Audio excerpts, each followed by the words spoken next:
Ce journal vous est offert par DACO SARL, société d'expertise comptable et de fiscalité.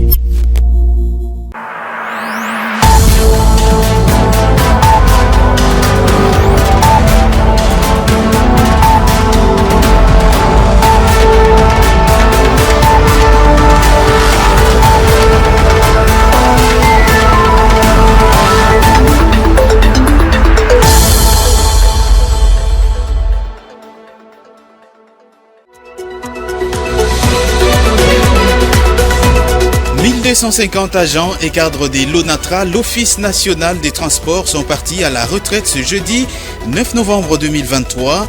Une retraite en douceur puisque, vous le verrez dans ce journal, l'État congolais a mis la main à la poche.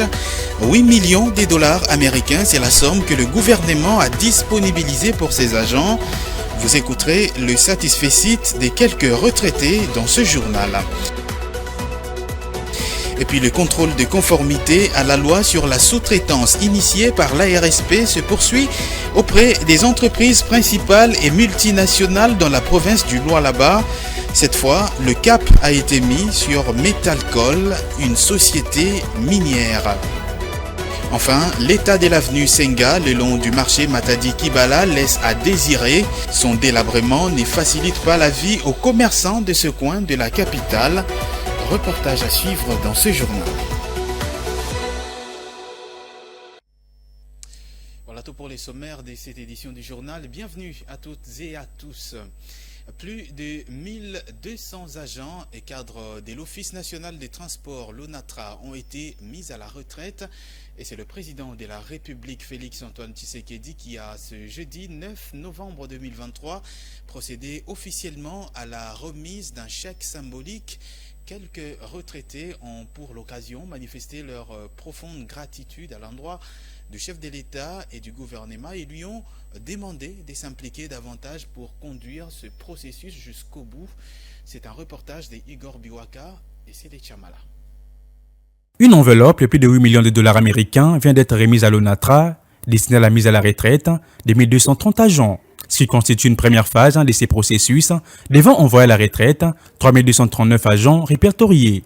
Une nouvelle page s'écrit ainsi dans les annales de l'ONATRA depuis plusieurs décennies, une occasion en or pour les concernés de saluer à travers cet acte la grandeur d'âme du chef de l'État, Félix-Antoine Tshisekedi. Je suis en joie d'avoir vu le président de la République nous faire, nous les retraités de l'ONATRA, cet honneur. C'est un homme des cœurs que nous devrons à tout prix soutenir. Accompagnés, pour certains d'entre eux, par leurs enfants, ces derniers n'ont pas manqué de compléter les éloges. Nous remercions le chef de l'État pour cet acte généreux qu'il vient de poser, celui d'honorer nos parents. Que le bon Dieu le protège. Telle est l'expression de ma joie en cette cérémonie. C'est également une opportunité pour eux d'étaler aux garants de la nation leur principale préoccupation, celle notamment de mener ces processus de mise à la retraite jusqu'au bout. Je souhaiterais la relance de l'ONATRA, que les bateaux sillonnent sur le fleuve, les bateaux naviguent sur le fleuve, sur le Kasaï, que le train reprenne leur cours normal.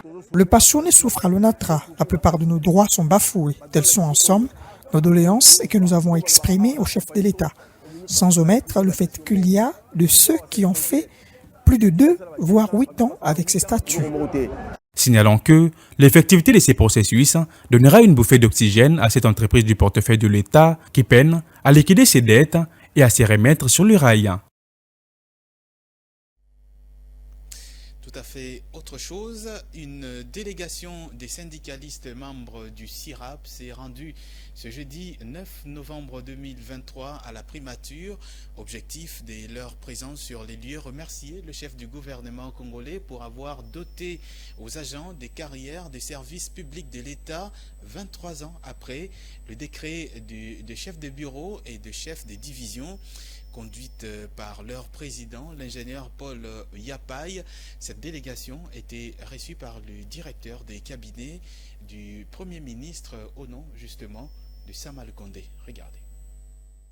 Ils sont venus remercier le Premier ministre et par ricochet le Président de la République pour respectivement la publication du décret numéro 23/34 du 28 septembre 2023 des chefs des divisions et chefs des bureaux de l'administration publique, 23 ans après, et la promulgation des ordonnances numéro 23/118 du 24 août 2023 des directeurs de l'administration publique. C'est donc au bout d'une marche pacifique partie de la place des Évolués à Gombe que ces syndicalistes membres du SIRAP ont décidé de remettre un mot de remerciement au chef du gouvernement. Notre objectif ici à la primature est de remercier les gouvernements de la République 23 ans après les agents des carrières des services publics de l'État. 23 ans après, les agents des carrières des services publics de l'État venaient de recevoir les décrets des chefs de bureau, chefs de division signés par le Premier ministre. Ce qui est d'historique dans ce pays, nous on voyait seulement les décrets des militaires à son temps, des policiers à son temps, mais aujourd'hui, depuis le 28 septembre, que les chefs du gouvernement venaient de signer. Bien plus, ces syndicalistes n'ont pas oublié de manifester leur reconnaissance envers le gouvernement qui a accédé à leurs revendications en ajoutant au moins 50 000 francs congolais au salaire des agents des services publics de l'État. L'augmentation ou l'ajustement sur les salaires des agents des carrières des services publics de l'État, qui était aussi une revendication pour nous à la primature, nous sommes venus revendiquer, vu les paniers de la ménagère ne répondaient plus au critérium du marché, nous avons dit que le gouvernement puisse ajouter 50 000 ou plus. Il venait de le faire. Signalons que la décision d'effectuer cette marche pacifique de remerciement à l'endroit du président de la République et du Premier ministre a été prise à l'unanimité le 4 novembre 2023 à l'issue de l'Assemblée générale des agents, cadres et hauts fonctionnaires de l'administration publique, membres du syndicat SIRAP. Une journée de sensibilisation sur le civisme fiscal s'est tenue ce jeudi 9 novembre 2023 à l'Académie des Beaux-Arts à Kinshasa avec comme thème « Par l'impôt, nous assurerons la grandeur de la RDC ». L'objectif était de sensibiliser les étudiants et les élèves sur le bien fondé de l'impôt qui reste l'un des piliers essentiels du développement du pays. La République ne peut que nous rendre ce que nous lui avons remis. C'est par ces mots que le directeur du cabinet adjoint du président de la République, en charge des questions politiques, juridiques et diplomatiques, Nicole Boachantumba, a ouvert son exposé au cours de cette journée. Selon cette dernière, tout le monde doit payer l'impôt pour permettre à la République d'avoir le moyen de ses actions et de mener à bien les processus du développement tant attendus. Donc on veut devenir quelqu'un, on veut avoir des salaires décents, mais à notre tour de donner à cet État, à ce gouvernement, surtout à l'État, les moyens de nous remettre cet argent-là. C'est pour ça que chacun, selon son salaire, redistribue, remet, reverse à l'État ce que l'État lui-même va reverser. Donc ça devient une espèce de cercle vicieux comme ça, mais qui est un cercle vicieux qui n'est pas si vicieux parce qu'il permet justement d'avoir un pays développé. Par la même occasion, Madame Nicole Boacha a conduit le vernissage d'un ouvrage sur l'importance du paiement de l'impôt, écrit par le professeur Jean-Pierre Chipamba, qui incite les personnes morales et physiques au civisme fiscal. Notre président de la République, Félix Antoine Tshisekedi Tshilombo, appelant de tous ses voeux la conjugaison de tous les Congolais à payer leurs impôts. Je te baptise en ta qualité de manuel d'apprentissage et messager de l'éducation à la culture fiscale de nos jeunes à travers tous les milieux universitaires du pays et lumière persuasive pour tous nos compatriotes à l'accomplissement de leurs devoirs citoyens face à l'impôt. Le directeur du cabinet adjoint a donc déclaré ouverte la campagne sur le civisme fiscal à travers les territoires nationaux. Toujours à l'occasion de cette journée consacrée à la sensibilisation sur le bien fondé de l'impôt, le directeur général de la Direction générale des impôts, Barnabé Moukadi, a appelé les participants à plus de civisme fiscal en payant notamment leurs impôts. Le développement du pays en est étroitement lié. Tu payes l'impôt, tu vois l'intérêt national. Je paye cet impôt ici pour que le gouvernement construise l'école, que nos enfants étudient dans de bonnes conditions. Là, on voit l'intérêt général quand tu payes l'impôt. Voilà pourquoi on dit un vrai citoyen, c'est celui qui paye correctement son impôt. Tu voles l'argent de l'État pendant que celui qui est à côté de toi est en train de souffrir. Dis-toi très bien, quand tu le vois souffrir, dis-toi très bien, c'est avec l'argent que tu as volé à l'État que ton voisin souffre. Et comment on vole l'État? Ça n'est pas payé l'impôt. C'est une obligation. L'État assure votre protection. Vous aussi de votre part, vous devez aussi contribuer. C'est pour monter l'entreprise. L'État vous donne tout, la sécurité, les sols et consorts. L'entreprise fonctionne. À la fin, il y a une loi qui dit, dès que tu as un bénéfice, si en RDC, je l'ai toujours dit, nous nous aimons, chacun voit d'abord l'intérêt national. Il met à côté l'intérêt particulier. On parlera des miracles congolais. Dans le reste de l'actualité, le projet de loi des finances exercice 2024 a été déclaré recevable à la Chambre haute du Parlement, le Sénat, et est renvoyé à la commission ECOFIN pour un examen approfondi. Ce projet de loi des finances 2024 a été présenté et défendu par le ministre congolais en charge du budget.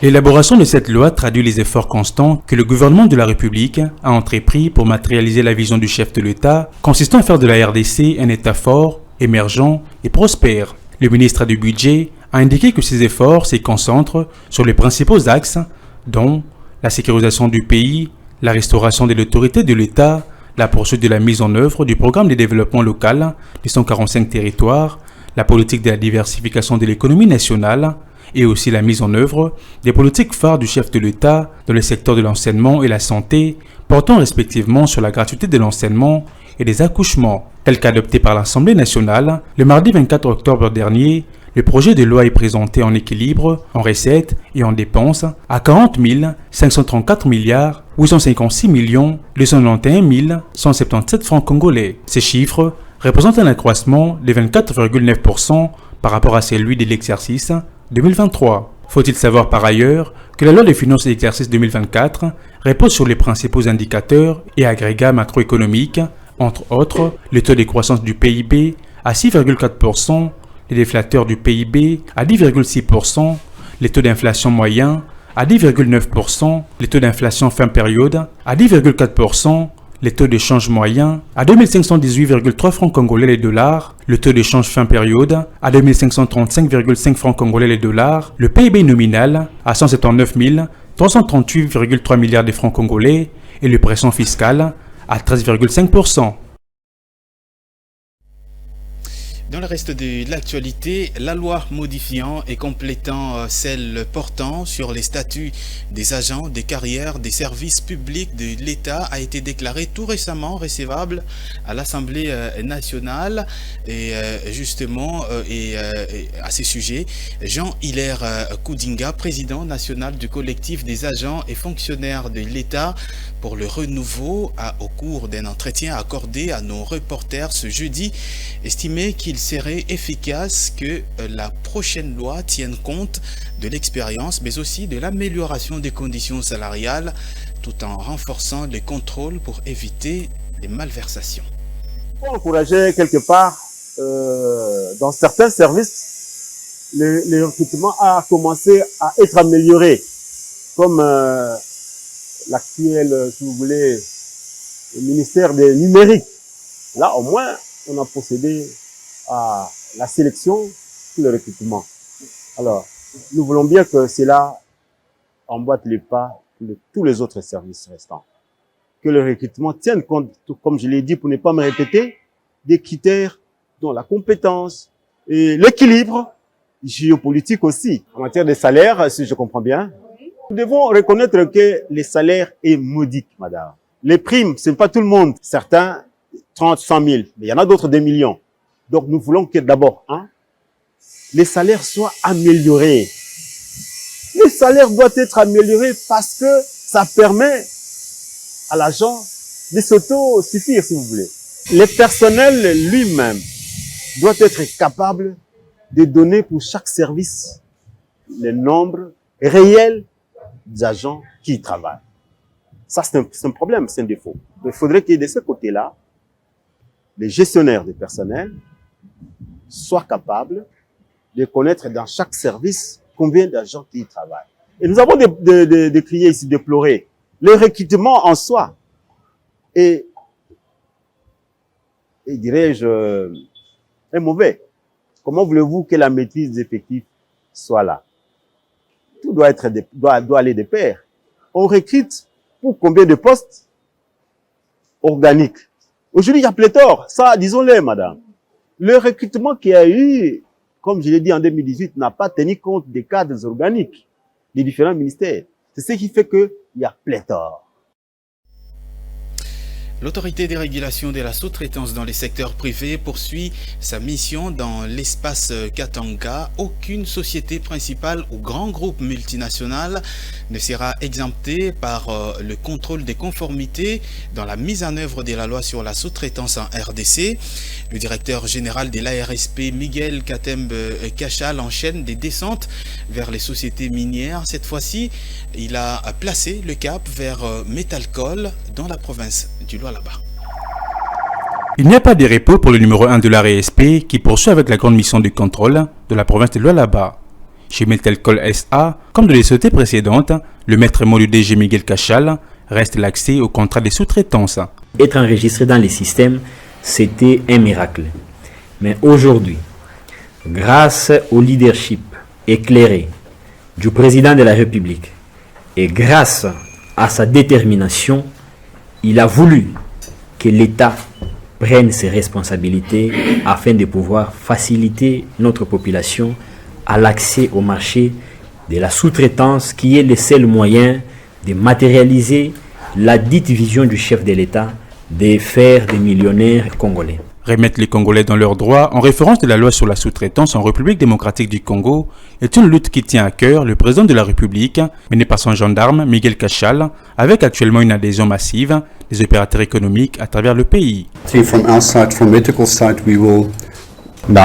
côté Métalcol, nous sommes engagés à appuyer, à supporter les entreprises ou l'entrepreneuriat local. Nous allons travailler avec l'équipe pour promouvoir et voir comment nous allons accommoder l'entrepreneuriat. Il faut souligner que c'est avec toute la bénédiction du chef de l'État, Félix-Antoine Tshisekedi, qui se déroulent ces opérations sur le terrain. Tout comme les agents de l'EPST, le barème dit de Bibois sera désormais appliqué au personnel du ministère de la Recherche scientifique et Innovation technologique, une démarche menée par le ministre Gilbert Kabanda qui a tenu à l'aboutissement heureux de ces dossiers, motif de satisfaction pour tous les agents de ce ministère. Juvette Mbelou. C'est un ouf de soulagement pour les travailleurs du ministère de la Recherche scientifique et Innovation technologique. Ils sont rétablis dans leurs droits. Autant le barème des Bibois était déjà appliqué pour leurs collègues de l'ESU, autant eux aussi sont bénéficiaires du même barème. Tous les personnels œuvrant au sein du ministère de la Recherche scientifique et Innovation technologique retrouvent enfin les sourires. Ces derniers sont venus témoigner leur gratitude au ministre Gilbert Kabanda. C'est un ministère qui est un ministère clé pour la République. C'est le cerveau du développement du pays. Et un cerveau qui dort, qui est en grève, ça signifie que tout le corps ne fonctionne pas. Alors, il faut vous comporter comme le cerveau. Et nous l'avons démontré au conclave du génie scientifique congolais. Vous avez vu comment le président de la République a été intéressé par ce que vous fondez, ce que les chercheurs, les inventeurs sortent de leur cerveau.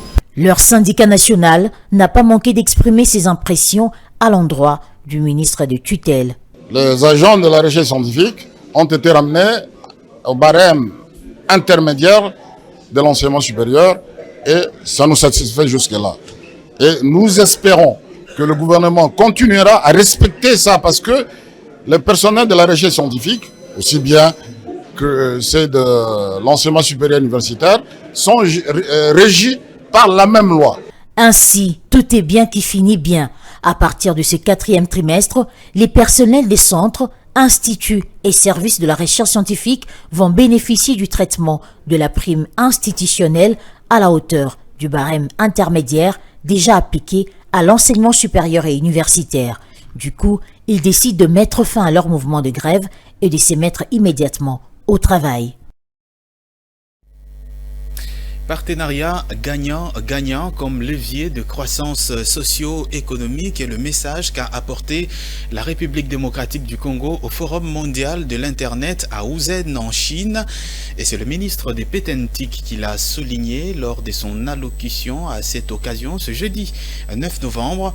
Pour l'occasion, le représentant de la RDC à ses assises a présenté son pays comme un véritable tremplin pour la transformation et le développement de l'Afrique.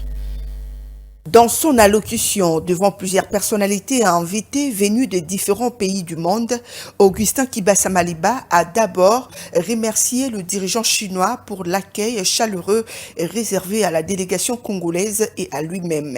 Et pour le ministre de PTNTIC congolais, l'Internet que les nations veulent sûr, fiable, sans frontières et accessible à tous présente encore des disparités assez significatives tant dans son accessibilité que dans son usage au quotidien. Pour Augustin Kibasa, l'Internet au travers de technologies émergentes telles que l'intelligence artificielle, les cloud computing, les big data, l'informatique quantique offre de perspectives et opportunités insoupçonnables en rescousse à nos efforts de développement. Il estime que le forum du jour va poser un regard nouveau sur le développement de l'industrie de l'Internet et offrira de perspectives nouvelles qui plaident pour une inclusivité véritable et perspective de cet outil désormais incontournable qui est l'Internet. Il a par ailleurs fait savoir qu'au travers des échanges, tout en mettant en avant un partenariat gagnant-gagnant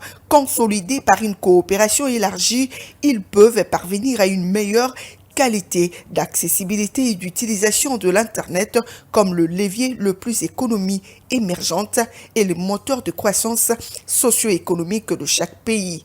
Il a notamment présenté la République démocratique du Congo comme tremplin pour la transformation et le développement de toute l'Afrique grâce à sa position de hub stratégique avec ses 9 pays voisins, sa superficie de 2 345 000 km² et sa population. Dans un récent rapport du Fonds monétaire international, un rapport publié fin octobre sur principalement les perspectives économiques des pays de l'Afrique subsaharienne, la République démocratique du Congo est en pole position. Regardez. En effet, les pays riches en ressources naturelles et ceux et pauvres connaîtront une embellie l'année prochaine, mais pas au même rythme. Et les reculs des prix des produits de base continuera à peser sur les exportations de la plupart des pays riches en ressources naturelles.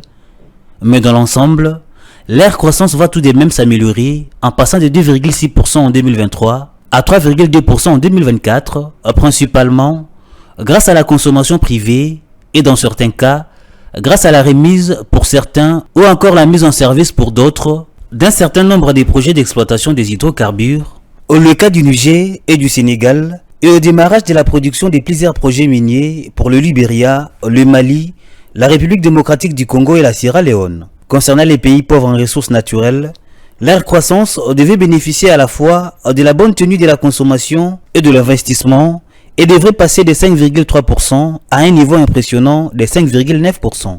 Une reprise à 2 vitesses n'est pas une nouveauté dans la région, elle est devenue particulièrement marquée à la suite du choc des prix sur les produits de base de 2015, au détail les rapports du Fonds monétaire international. Depuis cet épisode, la divergence entre ces deux groupes de pays est devenue plus prononcée.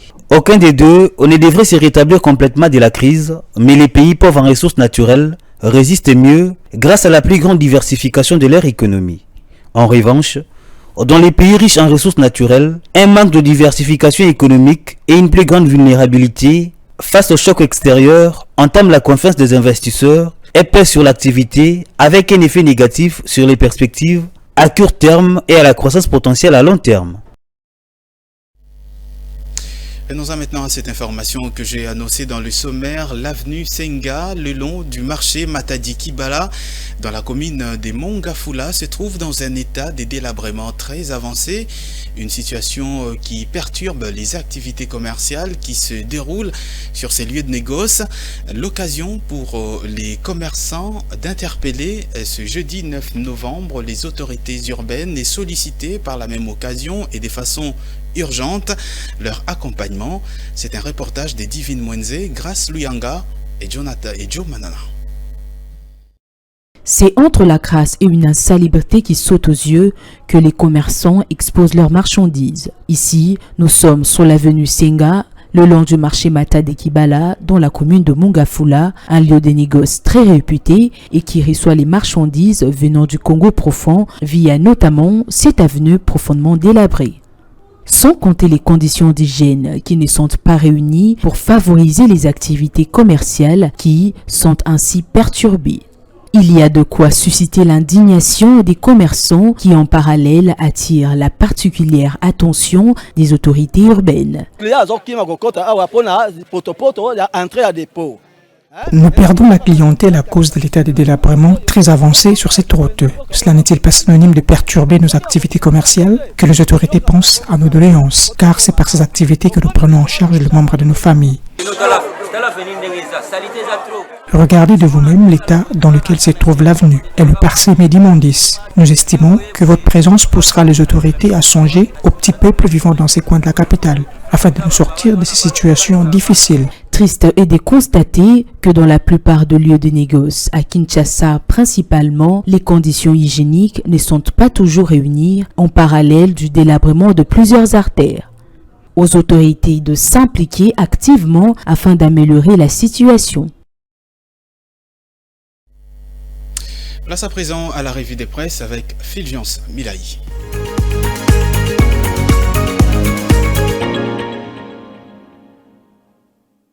Bienvenue à tous dans cette revue des presses Iricofine aux télévisions. Commençons avec Forum des As qui dans sa page numéro 4 écrit « Le Sénat amorce l'examen du projet de loi des finances pour l'exercice 2024 ». Le Sénat a, au cours de la plénière tenue ce mardi 7 novembre sous la direction du président Modeste Bachelukwebo, débuté l'examen en seconde lecture du projet de loi des finances pour l'exercice 2024. Le ministre d'État au budget Emebo Sangara, qui était accompagné de la ministre en charge des relations avec les parlements, Madame Anne-Marie Karoumé, et du vice-ministre du budget Élisée Bokoumouamoua, a présenté l'économie de ce projet de loi. Selon lui, l'élaboration de cette loi a traduit les efforts constants que les gouvernements de la République ont entrepris pour matérialiser la vision du chef de l'État, consistant à faire de la RDC un État fort, émergent et prospère. Le ministre du Budget a également indiqué que ces efforts se concentrent sur les principaux axes dont la sécurisation du pays, la restauration de l'autorité de l'État, la poursuite de la mise en œuvre du programme de développement à la base des 145 territoires. Après l'exposé du ministre du Budget, le projet de loi des finances a été envoyé à la Commission économique, financière et bonne gouvernance du Sénat. Après l'exposé du ministre du Budget, le projet de loi des finances a été envoyé à la Commission économique, financière et bonne gouvernance du Sénat pour un examen approfondi. Un délai de 5 jours a été accordé à cette commission pour présenter les rapports 8 relatifs devant les sénateurs au cours d'une autre plénière. Cette revue se termine avec les quotidiens Couple L'Avenir qui dans sa page numéro 11 écrit « Les quartiers des pauvres à Kinshasa ». L'accès à toutes les modalités de la vie en milieu urbain est garanti par un revenu décent et régulier. Tout le monde n'est pas logé à la même enseigne. Nous avons d'une part les nantis et d'autre part les démunis. Toutes les deux catégories fréquentent les mêmes marchés. Dans certains quartiers ou communes de Kinshasa, le nanti côtoie les pauvres tandis qu'à la Gombe, Limete, Bandal, Kitambo, Lingala, Kassavubu, Kalamu ou Lemba, on y trouve des logements décents et des maisons modernes, voire même des bâtisses en hauteur. Un consommateur qui est dépensé 10 000 francs congolais pour 2 poulets de 16 kg chacun change de comportement si les prix montent à 20 000 francs congolais. Les consommateurs X va migrer vers un autre bien d'un prix inférieur, par exemple les cuisses de dindon, ou encore vers un bien inférieur ou un bien giffon. On peut citer entre autres la commune de Massina, Makala, Kumbanseke, Kisenso, Selembao, Bombo, Ngaba, Mongafula, Njili, On peut y trouver des gens qui mangent une fois par jour et tardivement. Le grand réservoir des pauvres se trouve dans le district de Tiangou ou dans les quartiers périphériques. Un autre foyer des pauvres se trouve du côté de Ngaba à Mongafula, dans la commune de Barumbu, dans les quartiers Liboulou, sur la route des poids lourds à Pakadjouma, le quartier Kingaboa, les périphéries d'Engalema à Malueka, le Kanluka, le périphérie de Bandalumba et à Selimbao. On peut estimer à 60% le nombre de pauvres qui habitent la ville de Kinshasa et qui ne sont pas propriétaires. Fin de cette revue de presse, merci à vous de l'avoir suivi.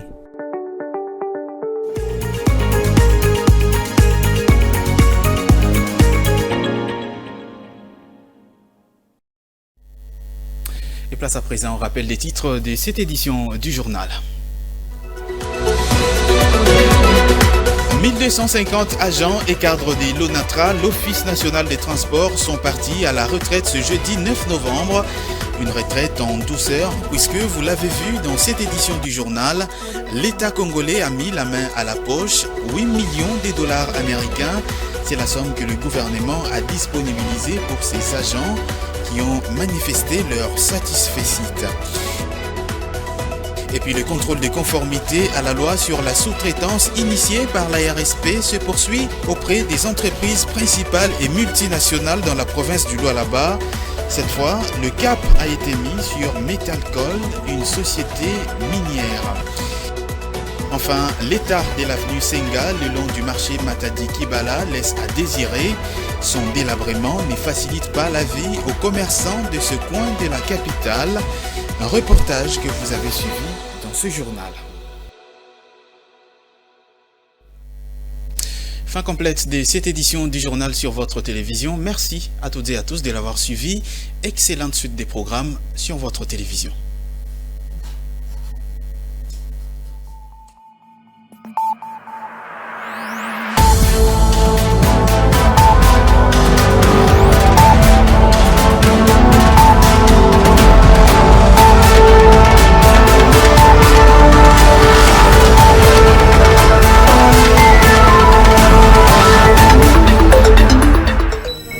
Ce journal vous a été offert par DACO SARL, société d'expertise comptable et de fiscalité.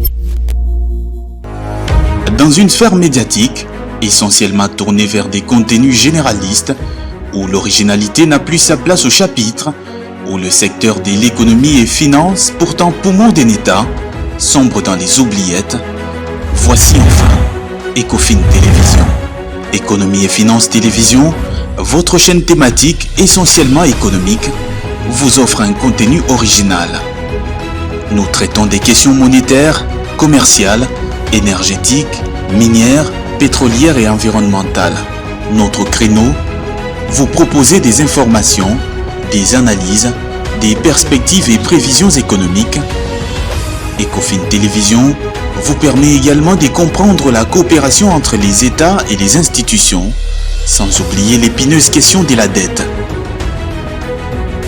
Ecofin Télévision, tout savoir sur les investissements, les échanges commerciaux, la balance commerciale et la balance des paiements, le taux d'échange, l'état des lieux de la lutte contre les détournements des finances publiques, la coopération bilatérale ou multilatérale.